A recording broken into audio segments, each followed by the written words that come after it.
ಅವ್ರು ಯಾರು ಅಲ್ಲ, ನನ್ನ ಹೆಂಡತಿ. ಅಮ್ಮ ಹೇಗಿದ್ದಾಳೆ? ಆರಾಮಾಗಿದ್ದಾರೆ. ಮೇಲ್ಗಡೆ ರೂಮಲ್ಲಿ ಮಲಗಿಸಿ ಬಂದಿದ್ದೀನಿ. ವಂದನ ಇಲ್ಲಿ?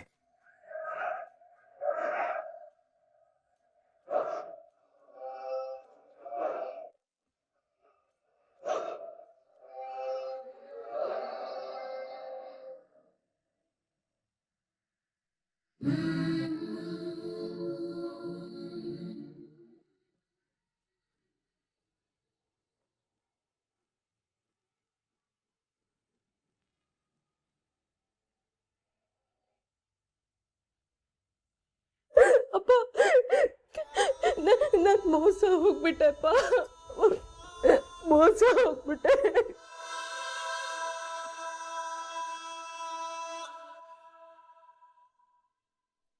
ಅರ್ಜುನ್ಗೆ ಇಷ್ಟ ಇಲ್ದಿದ್ರು ಅಟ್ಲೀಸ್ಟ್ JP ಅಂಕಲ್ ಮಾತ್ಕಾದ್ರೂ ಬೆಲೆ ಕೊಟ್ಟು ಒಪ್ಕೋತಾನೆ ಅನ್ಕೊಂಡಿದ್ದೆ.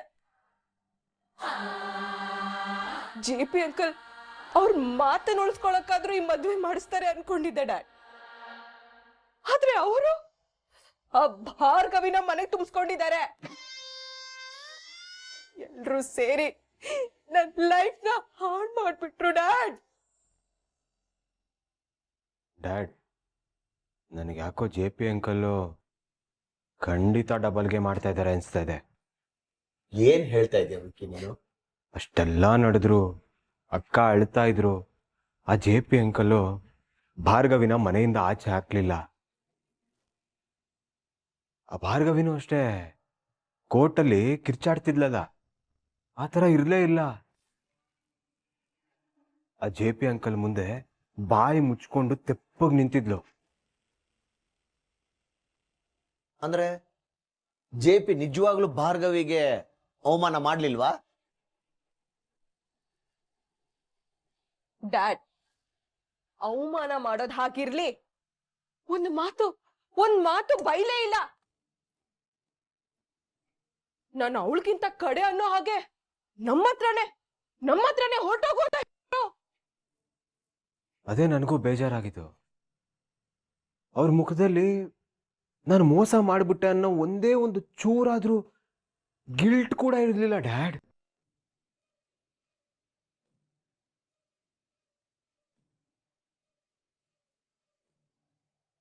ಅವಳಿಗೆ ಬುದ್ಧಿ ಕಲಿಸ್ತೀನಿ ಅಂತಂದಿದ್ದ, ಆದ್ರೆ ಒಂದು ಮಾತು ಅವಳಿಗೆ ಬೈದಿಲ್ಲ ಅಂತಂದ್ರೆ ವಿಷಯ ಬೇರೆ ಏನೋ ಇದೆ. MLA ಹತ್ರನೇ ರಾಜಕಾರಣ. ಸುಮ್ಮನಿದ್ರೆ ನಾನು ಪುಣ್ಯಾತ್ಮ.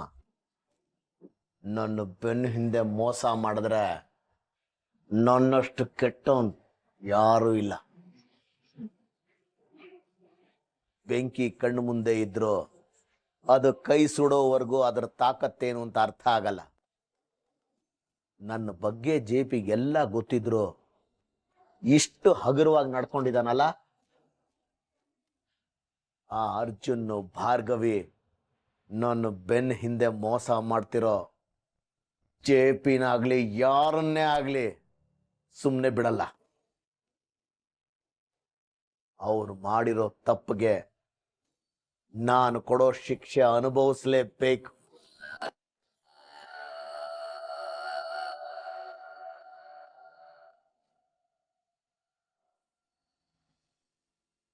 ಏನ್ ಮಾಡೋದಮ್ಮ, ಪರಿಸ್ಥಿತಿ ಆಗಿದೆ, ಏನು ಮಾಡಕ್ ಆಗ್ತಿಲ್ಲ. ಸ್ವಲ್ಪ ಯೋಚನೆ ಮಾಡೋ ಅಣ್ಣ. ಒಂದು ನಿಮಿಷ ಸ್ವಲ್ಪ ಮಾತಾಡ್ಬೇಕಿತ್ತು. ನಿನ್ನ ಹತ್ರ ಮಾತಾಡೋದೇನೂ ಇಲ್ಲ. ನಿನಗಿಲ್ಲಪ್ಪ, ನಮಗಿದೆ. ಯಾಕೆ JP ನಿನ್ ಕೈಯಾರೇನೆ ಅರ್ಜುನ್ ಜೀವನನ ಹಾಳು ಮಾಡ್ತಿದ್ದೀಯಾ? ಅವನು ನನ್ನ ಮಗ. ಅವನ ಜೀವನದಲ್ಲಿ ಏನಾಗಬೇಕು ಅನ್ನೋ ನಿರ್ಧಾರ ನಾನು ಮಾಡೋದು. ಈ ಉದ್ದಾಟದ ಮಾತು ಕೇಳಿ ಸಾಕಾಗಿದೆ. ನಾನು ನಿಮ್ಮಮ್ಮ ಕಣೋ. ನನ್ನ ಮಾತು ಯಾವತ್ತಾದ್ರೂ ನೀನ್ ಕೇಳಿದ್ಯಾ JP? ಅಂದ್ಮೇಲೆ ಅರ್ಜುನ್ ನಿನ್ ಮಾತು ಕೇಳ್ಬೇಕು ಅಂತ ನೀನ್ ಹೇಗ್ ಅನ್ಕೊಂಡಿದೀಯಾ? ಅಣ್ಣ, ನಿನ್ ಕಣ್ಣಿಗೆ ದೊಡ್ಡವರು ದುಡ್ಡಿರೋರು ಕಂಡ್ರೆ ಬೇರೆ ಯಾರು ಕಾಣೋದೇ ಇಲ್ವಾ? ಅರ್ಜುನ್ ಇಷ್ಟ ಕಷ್ಟಗಳ ಬಗ್ಗೆ ನೀನು ಯಾವತ್ತಾದ್ರೂ ಒಂದು ದಿವಸ ಯೋಚನೆ ಮಾಡಿದ್ಯಾ? ಈಗ ಅವನೇ ಒಳ್ಳೆ ಹುಡುಗಿನ ಮದುವೆ ಮಾಡ್ಕೊಂಡು ಕರ್ಕೊಂಡು ಬಂದಿದ್ದಾನೆ. ಈಗಲಾದ್ರೂ ಅವನ ಪರವಾಗಿ ನಿಂತ್ಕೊಳ್ಳೋಣ. ದೇವ್ರೇ ಅವ್ರಿಬ್ಬರನ್ನ ಒಂದು ಮಾಡಿದಾನೆ. ನಿನ್ ಸ್ವಾರ್ಥಕ್ಕೆ ಅವ್ರನ್ನ ಬಲಿ ಕೊಡ್ಬೇಡ ಕಣೋ. ಈಗ್ಲಾದ್ರೂ ಅವರಿಬ್ರು ಆರಾಮಾಗಿರ್ಲಿ.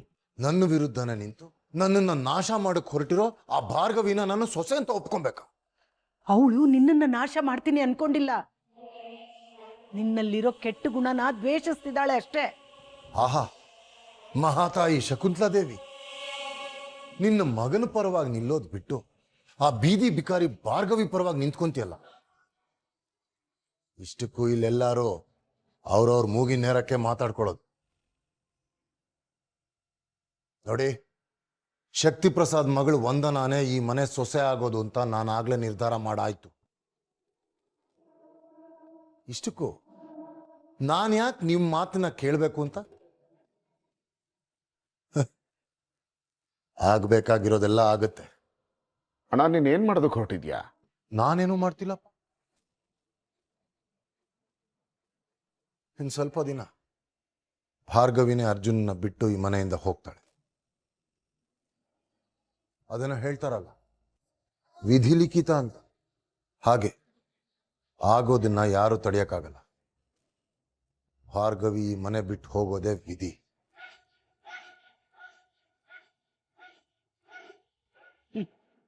ನಾವು ಅದೇ ವಿಧಿನ ನಂಬಿದೀವಿ. ಈ ಮುಂಚೆನೂ ವಂದನನೇ ಈ ಮನೆ ಸೊಸೆ ಅಂತ ಹೇಳ್ತಿದ್ದೆ. ಆದ್ರೆ ಭಾರ್ಗವಿ ಸೊಸೆಯಾಗಿ ಬಂದಿಲ್ವಾ? ಯಾವ ವಿಧಿ ನಿನ್ ಕೈಯಿಂದಲೇ ಭಾರ್ಗವಿನ ಮನೆ ತುಂಬಿಸ್ಕೊಳ್ತೋ ಅದೇ ವಿಧಿ ಭಾರ್ಗವಿಯ ಅರ್ಜುನ್ನ ಒಂದು ಮಾಡುತ್ತೆ.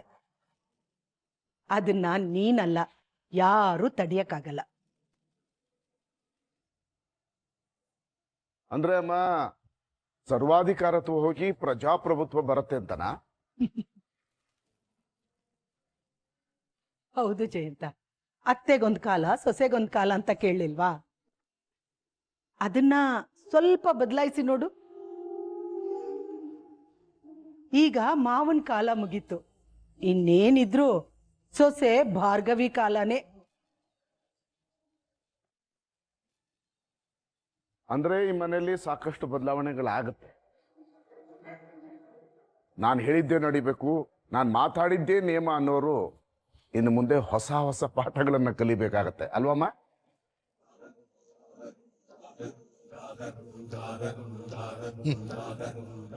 ಆ ಭಾರ್ಗವಿನ ನಂಬಿ ಇಷ್ಟೆಲ್ಲ ಹಾರಾಡ್ತಿದ್ದೀರಾ ಅಲ್ವಾ? ಅವಳಿ ಮನೆಯಿಂದ ಆಚೆ ಹೋದ್ಮೇಲೆ ಅದರ ಪರಿಣಾಮನ ನೀವಿಬ್ರು ಅನುಭವಿಸ್ಬೇಕಾಗತ್ತೆ. ಯಾರು ಯಾರಿಗ ಪಾಠ ಕಲಿಸ್ತಾರೆ ನೋಡೇ ಬಿಡೋಣ.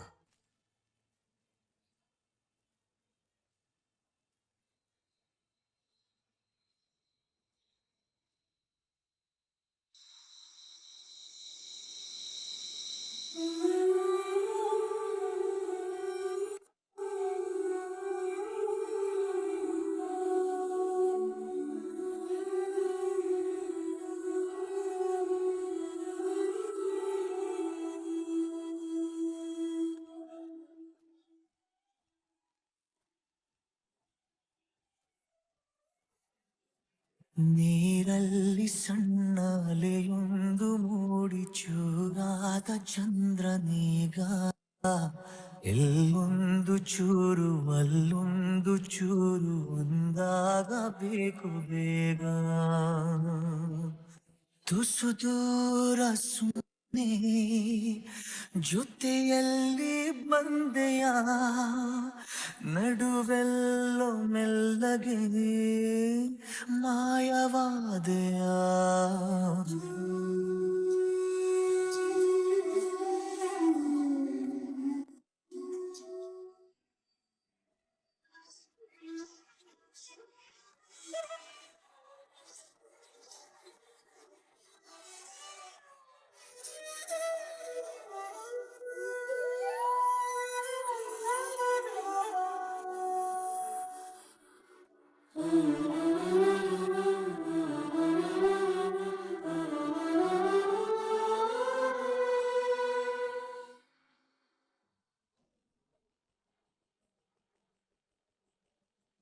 ನನ್ನ ಕ್ಷಮಿಸ್ಬಿಡಿ ಭಾರ್ಗವಿ. ನಿಮ್ಮನ್ನ ಎಷ್ಟು ಕೆಟ್ಟದಾಗ ನಡ್ಸ್ಕೊಳಕ್ ಕರ್ಕೊಂಡ್ ನಾನು. ಎಲ್ಲ ಸರಿ ಹೋಗುತ್ತೆ. ನಿಮ್ಮನ್ನ ರಾಣಿ ತರ ನೋಡ್ಕೋಬೇಕು ಅನ್ನೋ ಯೋಚನೆಯಲ್ಲಿ ಬಂದಿದ್ದೆ. ಆದ್ರೆ ನಾನು ಅನ್ಕೊಂಡಿದ್ದೆ ಒಂದು, ಈ ಮನೇಲಿ ನಡೀತಿರೋದೇ ಇನ್ನೊಂದು. ನಾವಿಬ್ರು ಪ್ರೀತಿ ಮಾಡುವಾಗ ಹೇಗಿದ್ವಿ ಅಲ್ವಾ, ಅದೆಷ್ಟು ಖುಷಿಯಾಗಿದ್ವಿ. ಯಾವಾಗ್ಲೂ ನೀವು ಹಾಗೆ ನಗ್ನಗ್ತಾ ಇರಬೇಕು. ನೀವಿಲ್ಲಿ ಈ ತರ ನೋವು ತಿಂತಿರೋದನ್ನ ನೋಡಿ ನನಗೆ ಹಿಂಸೆ ಆಗ್ತಾ ಇದೆ. ಇದಕ್ಕೆಷ್ಟೇ ಪ್ರಯತ್ನ ಪಟ್ಟರು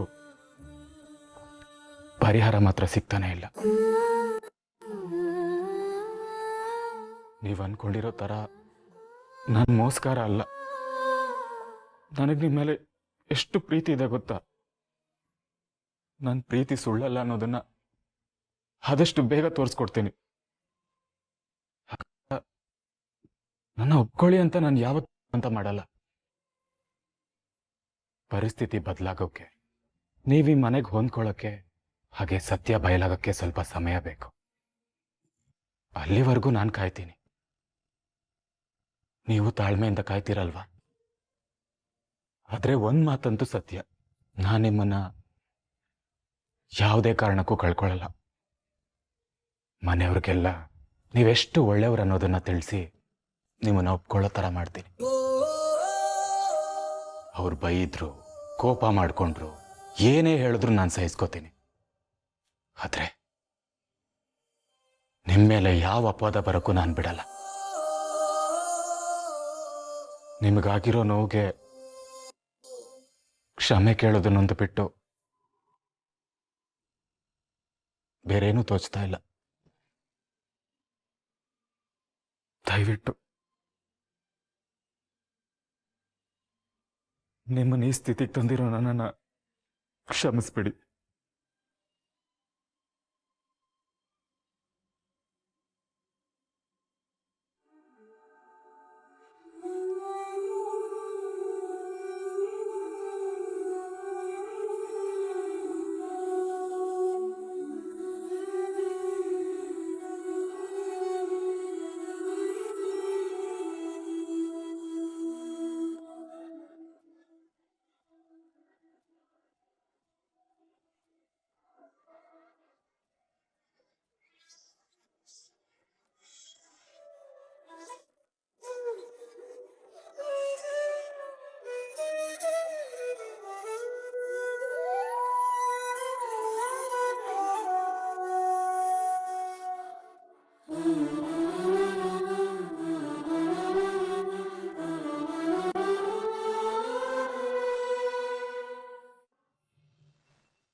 ನೆನ್ನೆ ವಂದನ ಬಂದು ಹೋದ್ಮೇಲೆ ಶಕ್ತಿ ಹತ್ರ ಮಾತಾಡೇ ಇಲ್ಲ.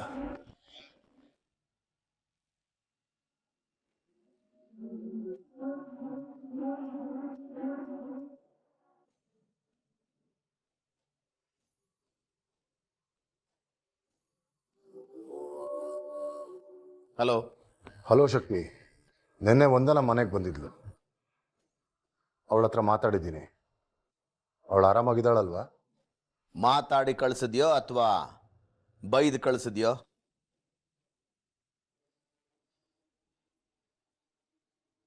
ಏನ್ ಹೇಳ್ತಿದ್ಯಾ ಶಕ್ತಿ? ನನ್ನ ಮಗಳು ಎಲ್ಲ ಹೇಳಿದ್ಲು ಜೆಪಿ. ಆ ಭಾರ್ಗವಿಗೆ ಒಂದು ಮಾತು ಬೈದೆ, ನನ್ನ ಮಗಳು ಕೇಳಿದ್ದಕ್ಕೆ ಉತ್ತರನೂ ಕೊಡದೆ ಹಾಗೆ ಕಳ್ಸಿದ್ಯಂತೆ. ನೀನ್ ಹೀಗ್ ಮಾಡ್ತೀಯ ಅಂತ ನಾನು ಅಂದ್ಕೊಂಡಿರಲ್ಲ ಜೆಪಿ. ನಾನು ಮಾತಾಡ್ತೀನಿ, ಎಲ್ಲ ಸರಿ ಹೋಗುತ್ತೆ ಅಂತ ಹೇಳಿದ್ದೆ. ಅಲ್ಲಿ ನಿನ್ನ ಮಗ ಮದುವೆ ಆಗಿ ಹೆಂಡತಿನ ಮನೆ ಕರ್ಕೊಂಡು ಬಂದಿದ್ದಾನೆ. ಇನ್ನ ನೀನೇನು ಮಾತಾಡಿ ಸಮಾಧಾನ ಮಾಡೋದು?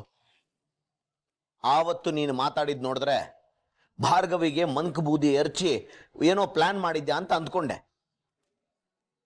ಆದ್ರೆ ನಿನ್ನ ಮಂಕ್ ಬೂದಿ ಎರಚಿರೋದು ನನಗೆ, ನನ್ನ ಮಗಳಿಗೆ ಅಂತ ಈಗ ಗೊತ್ತಾಗ್ತಾ ಇದೆ.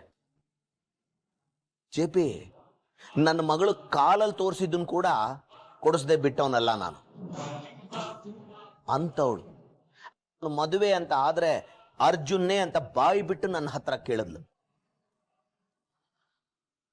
ಅವನು ಯಾವಳ ಜೊತೆನೋ ಸುತ್ತುತ್ತಾ ಇದ್ದಾನೆ ಅಂತ ನನಗೆ ಗೊತ್ತಿದ್ರು ಅವನು ನಿನ್ನ ಮಗ, ಆಕಾಶ ಭೂಮಿ ಒಂದೇ ಆದರೂ ನೀನು ಮದುವೆ ಮಾಡಿಸೇ ಅಂತ ನಿನ್ನ ಮೇಲೆ ನಂಬಿಕೆ ಇಟ್ಕೊಂಡೆ ನಾನು. ನಂಬಿಸಿ ನಮ್ಮ ಕೈಗೆ ಚಿಪ್ ಕೊಟ್ಟಿದ್ಯಾ. ಊಟ ತಿಂಡಿ ನಿದ್ದೆ ಬಿಟ್ಟು ನನ್ನ ಮಗಳು ಕೊರಗ್ತಾ ಕೂತಿದ್ದಾಳೆ ಜೆ ಪಿ. ಅವಳನ್ನ ಆ ಸ್ಥಿತಿಲಿ ನೋಡಿದ್ಮೇಲೂ ನಾನು ಸುಮ್ಮನೆ ಇರಬೇಕಾ? ಹೇಳು ಜೆ ಪಿ, ನಾನು ಸುಮ್ಮನೆ ಇರಬೇಕಾ? ನೀನೇ ಕಾಲ್ ಮಾಡ್ತೀಯ, ಅದೆಷ್ಟೊತ್ತು ನೀನು ನನ್ನಿಂದ ತಪ್ಪಿಸ್ಕೊಂಡಿರ್ತೀಯ ಅಂತ ನಾನೇ ಕಾಯ್ತಾ ಇದ್ದೆ. ಬಿಡಲ್ಲ ಜೆ ಪಿ, ಆ ನಿನ್ನ ಮಗ ಆ ಭಾರ್ಗವಿನ ಯಾರನ್ನೂ ನಾನು ಸುಮ್ಮನೆ ಬಿಡಲ್ಲ. ಶಕ್ತಿ, ನನ್ನ ಮಾತು ಒಂದ್ಸತಿ ಕೇಳು ಶಕ್ತಿ. ಶಕ್ತಿ ಪ್ಲೀಸ್.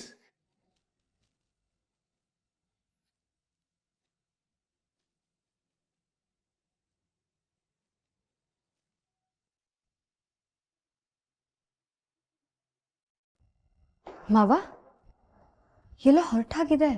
ಎಲ್ಲ ಕಡೆ ನೀನು ಹೇಳಿ ಕೇಳಿ ಹೋಗ್ಬೇಕಾ? ಹಾಗಲ್ಲ ಮಾವ, ಏನೋ ಟೆನ್ಷನ್ ಅಲ್ಲಿದ್ದೀರಾ ಅದಕ್ಕೆ ಕೇಳಿದೆ. ನಿನ್ನೆ ವಿಕ್ಕಿ ವಂದನ ಬಂದಾಗ ನಾನು ಭಾರ್ಗವಿನ್ ಬೈಲಿಲ್ಲ, ಅವಳನ್ನ ಮನೆಯಿಂದ ಆಚೆ ಕಳಿಸ್ಲಿಲ್ಲ ಅಂತ ಶಕ್ತಿ ಅಂಡ್ ಫ್ಯಾಮಿಲಿ ಬೇಜಾರು ಮಾಡ್ಕೊಂಡಿದ್ದಾರೆ. ನಾನು ಹೋಗಿ ಮಾತಾಡ್ ಬರ್ತೀನಿ. ಅಯ್ಯೋ, ಇಷ್ಟು ಚಿಕ್ಕ ವಿಚಾರಕ್ಕೆ ಇಷ್ಟೊಂದು ಟೆನ್ಷನ್ ಮಾಡ್ಕೊಂಡಿದ್ದೀರಾ? ಇದು ನಿನಗೆ ಚಿಕ್ಕ ವಿಷಯ ಅನಿಸ್ತಾ ಇದೆಯಾ? ನಿನಗೆ ಶಕ್ತಿ ಬಗ್ಗೆ ಗೊತ್ತಿಲ್ಲ. ಅವನ ಹೆಸರಿಗೆ ಮಾತ್ರ ಶಕ್ತಿ ಅಲ್ಲ, ಅವನಿಗೆ ಬೇಕಾಗಿರೋದನ್ನ ಪಡ್ಕೊಳ್ಳೋಕ್ಕೆ ಅವನು ಏನ್ ಬೇಕಾರೋ ಮಾಡ್ತಾನೆ. ಗೊತ್ತು ಮಾವ, ನೀವು ಶಕ್ತಿ ಅಂಕಲ್ ಥರಾನೇ ಅಲ್ವಾ? ಅಂದ್ರೆ ನಿಮಗ್ ಬೇಕಾದನ್ನ ಪಡ್ಕೊಳಕ್ಕೆ ಯಾವ ಮಟ್ಟಕ್ಕೆ ಬೇಕಾದ್ರೂ ಇಳಿತೀರಾ. ಅವರು ಹೆದರ್ಸಿದ್ರು ಒಂದ್ ಮಾತ್ರಕ್ಕೆ ನೀವೇನ್ ಹೋಗಿ ಹೆದರ್ಕೊಂಡು ಮಾತಾಡೋ ಅವಶ್ಯಕತೆ ಇಲ್ಲ. ನಿಮ್ಮ ಗತ್ತನ್ನ ನೀವು ಕಾಪಾಡ್ಲೇಬೇಕು ಮಾವ. ನಿಮ್ಮ ಪರವಾಗಿ ನಾನು ಹೋಗ್ತೀನಿ. ನೀನ್ ಹೋದ್ರೆ ಶಕ್ತಿ ನಿನ್ ಮಾತನ್ನ ಕೇಳ್ತಾನ? ಶಕ್ತಿ ಅಂಕಲ್ ಜೊತೆ ಮಾತಾಡೋದಿಲ್ಲ, ಆದ್ರೆ ವಂದನಾ ಜೊತೆ ಮಾತಾಡ್ತೀನಿ. ವಂದನಾ ಇಷ್ಟು ಅಪ್ಸೆಟ್ ಆಗಿರೋದ್ರಿಂದಾನೇ ಅಲ್ವಾ ಶಕ್ತಿ ಅಂಕಲ್ ಟ್ರಿಗರ್ ಆಗಿರೋದು. ವಂದನಾ ನಾರ್ಮಲ್ ಆದ್ರೆ ಅಂಕಲ್ ನಾರ್ಮಲ್ ಆಗ್ತಾರೆ. ವಂದನಾನ ನಾನು ಚೆನ್ನಾಗಿ ಅರ್ಥ ಮಾಡ್ಕೊಂಡಿದ್ದೀನಿ ಮಾವ. ಅವಳನ್ನ ಸಮಾಧಾನ ಮಾಡೋ ಜವಾಬ್ದಾರಿ ನಂದು.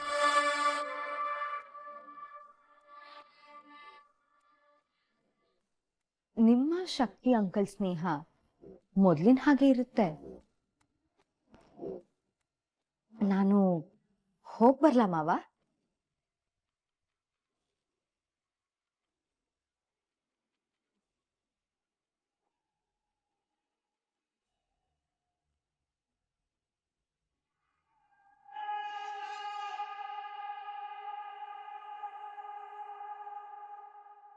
ಹೇಳು ನಾಗ, ಮನೆಗೆ ಹೋಗಿದ್ಯಾ? ರೇಷನ್ ಎಲ್ಲ ತಂದ್ಕೊಟ್ಯಾ ಅವ್ರಿಗೆ? ಅಮ್ಮ ಇಸ್ಕೊಂಡ್ರ? ಕೊಟ್ಟೆ ಬಾರ್ಗೋ. ಅಪ್ಪ, ಅವರೆಲ್ಲ ತಗೊಳಲ್ವೋ ಅಂತ ನನಗೆ ತುಂಬ ಭಯ ಆಗ್ಬಿಟ್ಟಿತ್ತು. ಸದ್ಯ ತಗೊಂಡ್ರಲ್ಲ, ನನ್ಗಿವಾಗ ಸ್ವಲ್ಪ ಸಮಾಧಾನ ಆಯಿತು. ಮೊದಲು ತಗೊಳ್ಳಿಲ್ಲ, ನಿಮಗೂ ಕಷ್ಟ ಇರುತ್ತೆ ಬೇಡ ಅಂತ ಅಂದ್ರು. ಆಮೇಲೆ ಕಾಡಿ ಬೇಡಿ ನಮ್ಮ ನಂದಣ್ಣ ಹೆಸರು ಹೇಳಿ ಕೊಟ್ಟು ಬಂದೆ. ಆಮೇಲೆ ಇಸ್ಕೊಂಡ್ರು. ಸಾಲ ಅಂತ ತಗೋತೀನಿ ಆಮೇಲೆ ತೀರಿಸ್ತೀನಿ ಅಂತ ಅಂದ್ರು. ಪಾಪ ಅಪ್ಪ, ಅವ್ರಿಗದೆಷ್ಟು ದುಃಖ ಆಗಿರುತ್ತೋ ಏನೋ. ಹೌದು ಬಾರ್ಗು, ಒಂದ್ಸಲಿ ಬೆಟ್ಟದಷ್ಟು ನೋವಿದ್ರು ಹೊರಗಡೆ ತನ್ಗೆ ಏನೂ ಆಗಿಲ್ಲ, ನಾನು ಗಟ್ಟಿಯಾಗಿದ್ದೀನಿ ಅನ್ನೋ ತರ ಇದ್ರು. ಪಾಪ ಅಲ್ವಾ ಅಪ್ಪ? ಈ ನೋವೆಲ್ಲ ನನ್ನಿಂದಾನೆ ಕಂಡ್ರೋ. ಇದೇ ಗಿಲ್ಟ್ ಪ್ರತಿದಿನ ಪ್ರತಿ ಕ್ಷಣ ನನ್ನ ಜೀವ ಹಿಣ್ದಾಗ್ತದೆ. ಯಾಕಾಗ ಅನ್ಕೋತ್ಯಾ? ಏನೋ ಕೆಟ್ಟಗಳಿಗೆಲಿ ಹಾಗೆ ನಡೆದೋಯ್ತು. ಇನ್ನೇನು ಸ್ವಲ್ಪ ದಿನ ನಿನ್ನೂ ಬಾವನ್ನು ಅಪ್ಪನೇ ಮನೆ ಕರ್ಸ್ಕೊಂತಾರೆ, ನೋಡ್ತಾ ಇರು. ನಾನು ಅದೇ ಕ್ಷಣಕ್ಕೋಸ್ಕರ ಕಾಯ್ತಾ ಇದ್ದೀನಿ ಕಣ್ರು. ಅಪ್ಪ ಅಮ್ಮನ ಹತ್ರ ಮಾತಾಡ್ಬೇಕು, ಅವ್ರ ಕಾಲಿಗೆ ಬಿದ್ದು ಕ್ಷಮೆ ಕೇಳಬೇಕು, ಅವ್ರನ್ನ ಗಟ್ಟಿಯಾಗಿ ತಪ್ಕೋಬೇಕು ಅಂತ ಅನಿಸ್ತದೆ. ನಾನು ಮನೇಲಿದ್ದಾಗ ಮಾತ್ರೆ ತಿಂಡಿನೆಲ್ಲ ಟೈಮ್ ನೆನ್ಪಿಸ್ಬಿಟ್ಟು ಕೊಡ್ತಾ ಇದ್ದೆ. ಆದರೆ ಇವಾಗ ಸರಿಯಾದ ಟೈಮಿಗೆ ತಗೊಳ್ತಾ ಇದ್ದಾರೋ ಇಲ್ವೋ ಅನ್ನೋದು ಚಿಂತೆ ಆಗ್ಬಿಟ್ಟಿದೆ. ಲೋ, ಅಮ್ಮಂಗೆ ಅವಾಗ ನೆನ್ಪಿಸ್ತೀಯಾ? ಅಮ್ಮನ ಹತ್ರ ನಾನು ಮಾತಾಡ್ತೀನಿ, ನೀನ್ ಚಿಂತೆ ಮಾಡಬೇಡ. ಅಂದಾಗೆ ಪಾರ್ಥ ಭಾವ ಹೇಗಿದ್ದಾರೆ? ಇನ್ನೊಂದು ಚೆನ್ನಾಗಿ ನೋಡ್ಕೋತಾ ಇದ್ದಾರಾ? ನೋಡ್ಕೊತಿರ್ತಾರೆ ಅಂತ ಗೊತ್ತು.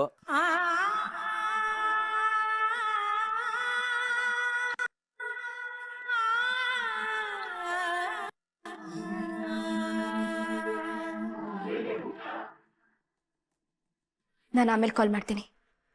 ಮನೆ ಕಡೆ ಹುಷಾರು. ಹಾ ಸರಿ.